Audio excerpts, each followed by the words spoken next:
കായംകുളം നഗരസഭാ ചെയർപേഴ്സന്റെ രാജി ആവശ്യപ്പെട്ട് UDF കൗൺസിലർമാർ പ്രകടനം നടത്തി.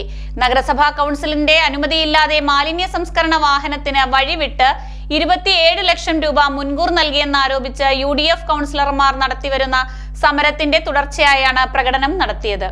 കായംകുളം നഗരസഭാ ചെയർപേഴ്സന്റെ രാജി ആവശ്യപ്പെട്ടുകൊണ്ട് UDF കൗൺസിലർമാർ നഗരത്തിൽ പ്രകടനം നടത്തി. നഗരസഭാ കൗൺസിലിന്റെ അനുമതിയില്ലാതെ മാലിന്യ സംസ്കരണ വാഹനത്തിന് വഴിവിട്ട് 27 ലക്ഷം രൂപ മുൻകൂർ നൽകിയതിൽ പ്രതിഷേധിച്ചാണ് UDF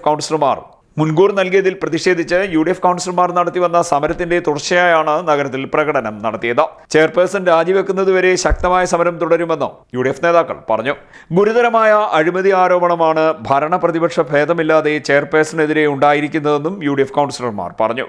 UDF parliamentary party leader CS Basha, K Pushpadas, AP Shajahan, AJ Shajahan, Bidhu Raghavan, Biju Nasarulla, PC Roy, advocate Anshad Wahid, R Sumithran, Geetha P, Ambika R, Mini Samuel, Sheeja Rasheed, Shiny Shibu എന്നിവർ സമരത്തിന് നേതൃത്വം നൽകി.